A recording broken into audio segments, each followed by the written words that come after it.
Halo, assalamualaikum warahmatullahi wabarakatuh. Lagi rame, desak Gibran mundur. Ini sebenarnya sudah lama ya, tapi di Twitter lagi-lagi trending topik ya tentang mundurnya Gibran. Ini gimana ini? Mari kita lihat langsung ya. Ini dia pencarian pertama itu 2000 ya. Oke, mari kita komentari ya. Orang-orang di X itu sekasar apa dan seganas apa. Katanya orang Indonesia itu kalau memberi komentar pedas-pedas ya. Mari kita buktikan hari ini. Kita lihat, saya jarang konten tentang X ya. Oke, pengadilan rakyat. Wow, saya belum ngikutin ini. Diikutin ya, biar menarik nih. Pengadilan rakyat. Indonesia darurat koruptor. Hanya orang idiot yang tidak protes lihat kondisi negeri ini sedang dimiskinkan. Apa maksudnya? Apa posternya ini? Hanya orang idiot yang tidak protes lihat kondisi negeri ini. Hanya orang idiot ya. Nah, gimana ini? Apakah Anda masuk juga orang idiot atau enggak ini? Ini menurut pengadilan rakyat. Kita cek lagi. Oke, ini komentarnya banyak ya. Apa kita lihat komentar? Menarik juga, kita lihat komentar. Benar kata dinosaurus ya. Dinosaurus ya, bukan dinosaurus ya. Benar, negara terang benderang korupsinya, tapi kok rakyatnya diam aja, kayak negara tak berpenghuni. Bukan negara tidak berpenghuni kita guys. Negara ini banyak penghuninya, tapi orang goblok gitu. Begitu, medsos berisik. Yang tidak cemas atas kondisi RI saat ini orang macam mana? Sekarang lebih buruk daripada 1965, kata Cak Nun. 1965 itu ada satu fenomena menarik ya, yaitu ya PKI ya, tentang isu PKI. 1965 ya, pembantaian PKI. Lebih parah ya, nggak tahu saya kondisinya lebih parah seperti apa itu. Ini dokumentari, kita lihat. Oh, yang kalah pilpres atau yang ormasnya dibubarin semakin stres. Masyarakat mayoritas nggak peduli sama sekali, apalagi pemerintah, semuanya sia-sia. Oh begitu ya, pemerintah nggak peduli ya. Iya, bocoran ini menarik. Oke, kita lanjut. Ini hashtag desak Gibran mundur ya, kita lihat lagi. Makin panas, alumni UGM bergerak. Ultimatum rektor dan Jokowi soal dugaan ijazah palsu. Segera tampilkan ke publik ijazah asli Jokowi. Wah, tanda seru ya. Dua tanda seru. Menarik ini, menarik. Ini gambar Jokowi desak. Makin panas, alumni UGM bergerak. Alumni ya, bukan mahasiswa ya, alumni. Oke. Artinya memang ini persoalan moral ya. Jadi banyak simpatisan atau fanatik UGM yang benar-benar lulus secara benar gitu ya, memiliki ijazah gitu ya. Mereka marah, wajar ya, marah karena kampus mereka tercoreng gitu. Oke, Sri Kandi Muslim 2. Oke, dia bilang apa nih? Libanon dianugerahi Khalil Gibran dan Allah menguji Indonesia dengan Bahlil dan Gibran. Ini ada videonya, kita lihat ya. Kayaknya menarik videonya ini. Menganugerahi Libanon dengan Khalil Gibran. Oke. Dan Allah menguji Indonesia dengan Bahlil dan Gibran. Masuk. Oke. Ini ada video lagi nih. Video apa ini? Dua hari lalu World Bank rilis data. Oke. 2 dari 3 orang Indonesia hidup di bawah garis kemiskinan. 2 dari 3? Yes. definisi kemiskinan, garis kemiskinannya World Bank. World Bank yang dipakai seluruh dunia itu pakai purchasing power 10 juta lapangan kerja ditambahin oleh Gibran. Enggak, kita akan bikin 19 juta lapangan kerja. Bagus sebagai ide. Hasilnya sekarang adalah per hari ini kira-kira udah 240 orang di PHK. 240.000 orang di PHK. Berebut lapangan kerja. Itu Jadi pernyataan Gibran atau pernyataan Pak Prabowo yang disampaikan Gibran? ya Gibran yang menyampaikan itu sebagai wakil pada waktu dia kampanye itu. Ya tentu Prabowo menganggap ya udah itu sama bohongnya dengan 10 juta itu. Tapi kan nggak mungkin Prabowo ucapin. Iya, ini agak serius. Nggak ada sisi lucunya. Nggak ada sisi lucunya, guys. Saya kira tadi ada sisi lucunya. Oke, tapi kita lihat komentar orang-orang ya. Seperti yang menarik komentar orang-orang ini. Oke, 2 revolusi mental PKI 2014-2024 menghasilkan kemiskinan, kemunduran, dan kebodohan pada rakyat. Sebaiknya pejabat-pejabat kaya raya hasil memeras rakyat dan hasil menjarah kekayaan negara. Ya. Serius ini. Satu kebalik ya, harusnya satu dulu, ini langsung dua. Jumlah kemiskinan Indonesia melonjak, desak Gibran mundur. Data Bank Dunia 4/5 2025, 4 Mei ya 2025, 171,8 juta orang. Data Bank Dunia 12/6 2025, 194,58 juta orang miskin ya. Oke, desak berisik, masjid berisik Indonesia lebih kaya dari Brunei, Malai, Arab Saudi, tapi rakyat Indonesia lebih miskin daripada rakyat Brunei, Malai, dan Arab Saudi. Utang Indonesia segaban itu siapa? Setumpuk, menumpuk ya. Itu karena pemimpinnya korupsi gila-gilaan. Ya, kasus korupsi lagi. Ya, desak Gibran ini mundur. Kita lanjut ya guys ya. Kita lanjut. Apa ini? Jokowi bukan alumni UGM. Rismon siap nipar mengaku akan memaafkan Jokowi jika mengaku bukan alumni UGM dan punya ijazah palsu. Menarik ini. Ayo kita dengar ya apa kata Rismon ya. Bahwa Jokowi bukan alumni UGM. Pak Jokowi, Anda bukan alumni UGM. Mengaku saja lah Pak. Kalau saya pribadi saya maafkan Bapak, tapi nggak tahu rakyat yang lain. Ya. Kalau saya pribadi, saya secara pribadi, tapi banyak rakyat mungkin berpandangan berbeda. Tetapi Pak, dokumen-dokumen itu, kejanggalan itu sudah terlalu banyak Pak. Jangan tetap bertahan dalam kebohongan Anda sehingga tenggelam dan diselimuti kecemasan terus. Ya, Bapak cemas dimanapun Bapak berada, sementara kami di sini ketawa-ketawa. Sejumlah kali ada orang yang menawarkan komisaris lah, jabatan inilah di email saya. Saya bilang, Pret, makan tuh jabatan. Kalau malam ini saya mati, besok mati, biarkanlah saya mati bukan menjadi seorang penjilat seperti Anda, Ade Armando. Wow. Dia menyebutkan nama ya, Andi Armando.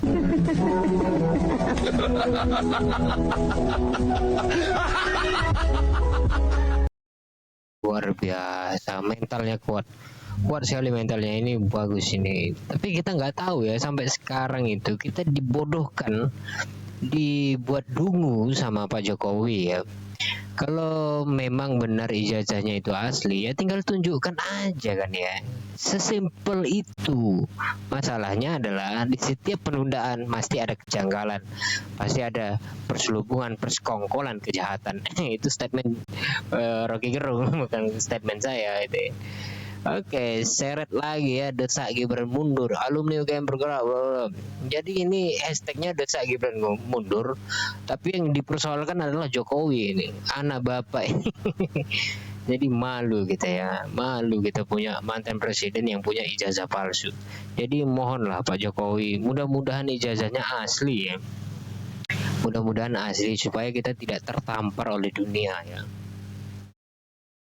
Kalaupun isu yang dibuat ribut oleh para itu ya, yang kontra dalam pengertian mencari kebenaran itu, ya mereka salah misalnya nggak usah dihukum juga gitu. Ini hanya soal apa ya? Soal identitas ya, hanya sebatas itu ya. Soal wibawa Indonesia ya. Lebih jauh lagi mungkin kita dipimpin oleh 10 tahun orang yang masa iya punya dokumen palsu itu loh. Ini dia dari Artanabil, Indonesia darurat, Indonesia dijajah dan oleh pemerintahnya sendiri, mari bersatu menyelamatkan NKRI. Oke. Ini ada sebuah gerakan ini ya. Mari kita dengar apa ini sebenarnya. Indonesia darurat, mari kita bersatu menyelamatkan.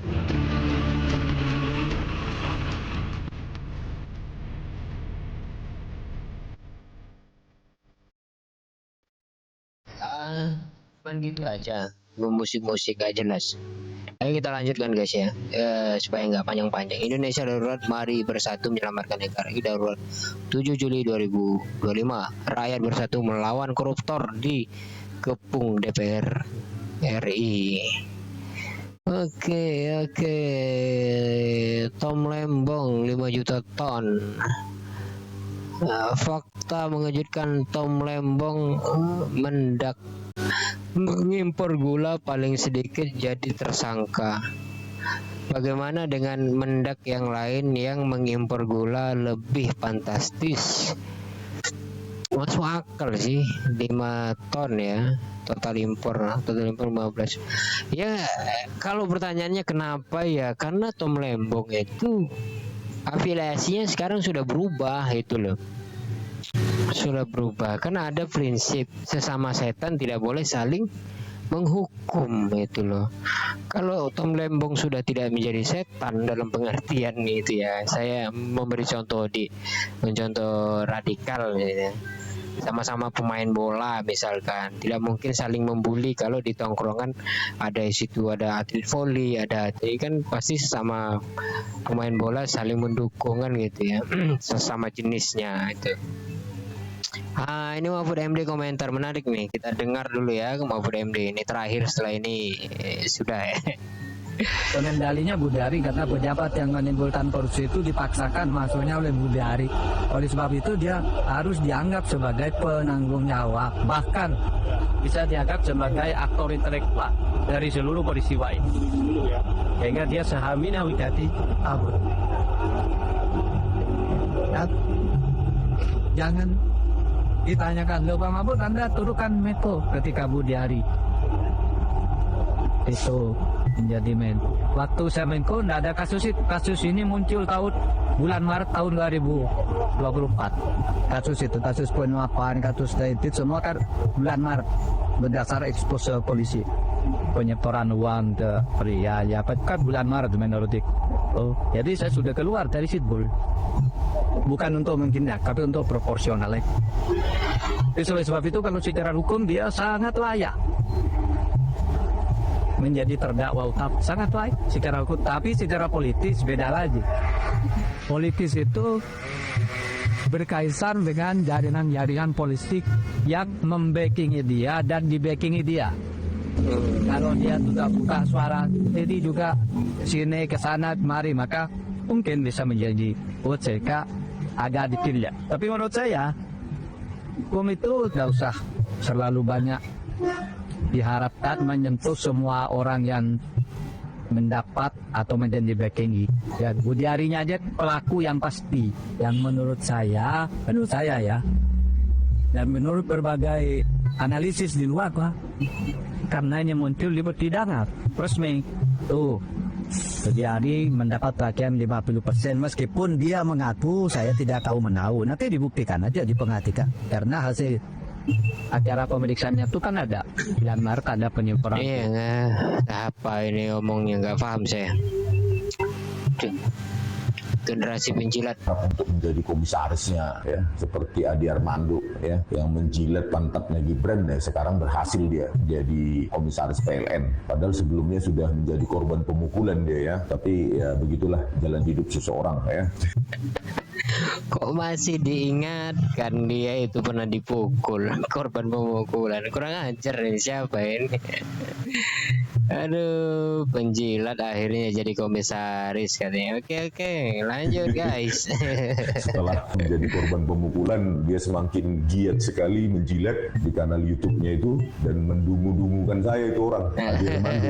Padahal ilmunya bukan di bidang itu, tapi berani dia mendungu-dungukan demi menjilat Jokowi. Tapi alhasil selamat ya, Bang Adi Armando ya, Anda telah berhasil menjilat Jokowi dan Gibran. Masa orang lain dapat, Anda nggak dapat, ya kan? Rugi dong. Selama ini pantatnya mereka sudah Anda jilat sampai bersih, ya minimal jadi komisaris PLN lah ya kan, lumayan berapa ratus juta per bulan. Disilat sampai bersih. Aduh. Yang terakhir, tetapi begini, biarkanlah orang mencari berburu kebenaran. Oke. Jangan diintimidasi, bisa polisi. Pak Jokowi itu sejak tahun 2019 sampai sekarang itu sudah 6 laporan. Dulu ada namanya Umar Khalid. Memang nggak ditahan tahun 2019, sama soal ijazah, tapi suruh lapor Selasa Kamis kalau nggak salah. Yang pertama tahun 2019. Lalu 6 laporan dari pihak Pak Jokowi terkait bukan, ijazah itu Pak. dari warga, dari masyarakat yang melaporkan soal dugaan Pak. Oh, oke. Lalu Egy Sujana pernah juga, Egy Sujana. Lalu Bambang Tri itu kasusnya Anda panjang menyatakan itu. semuanya senjata pakantuan gitu. Ya begitu. Berbalik ke dirinya. Makanya maksud saya intimidasi seperti itu tidak perlu dilakukan. Kita bebaskan masyarakat untuk berpikir mencari kebenaran. Khalil Gibran dalam satu bukunya bercerita, saya membeli sawah. Tapi yang saya beli di mana letaknya? Maka saya harus cari pemilik sebelah kanan, sebelah kiri, utara, timur, barat, selatan, berkumpul untuk menentukan sawah mana yang akan saya beli. Dia mau berkata, menemukan kebenaran itu harus menemukan batas kesalahannya. Jadi sawah yang dia beli harus sawah betulan, bukan sawah palsu. Pertama. Jadi biarkan masyarakat berdiskusi, masyarakat berdialog. Tak perlu kita larang-larang, tak perlu kita intimidasi dengan persoalan hukum. Maka tadi di awal saya bilang, kalau mau cepat Pak Jokowi cukup menunjukkan itu, boleh siapapun memverifikasi. Tapi kalau cara lama dengan hukum, lama itu betul menghabiskan energi. Ini cerita pertama. Kedua, ada buku namanya The Truth About Lying. Penulisnya Stephen Costello. Saya simpan ya. Tadi sore saya menemukan ya ini. Dia mengatakan demikian. Ini zaman post-truth. Jadi hampir setiap hari kita ini dibohongin. Ini ngomong soal kebohongan. Malam ini kita bicara soal salah, benar, bohong, jujur, asli, palsu. James Kosolem menulis begini, apalagi hari ini, hidup di era sekarang, kita dibohongi setiap hari oleh, ditulis di situ, satu, media. Oke.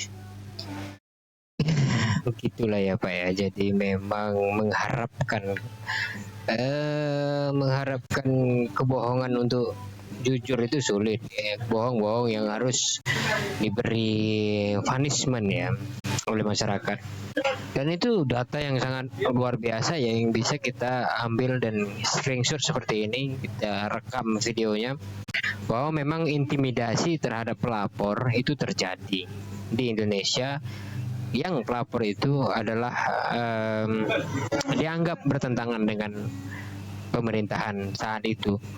Maka kesimpulan dari Pak YouTube saya ini bahwa hashtag Desak Gibran itu tidak jauh jatuh dari persoalan kebohongan demi kebohongan.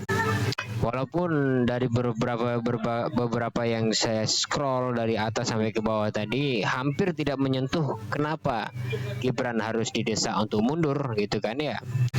Tapi semua data yang disampaikan itu menunjukkan bahwa memang Gibran dan bapaknya itu tidak bisa dipisah. Jadi orang yang membahas bapaknya kemudian menggunakan hashtag Gibran mundur itu sama sebenarnya.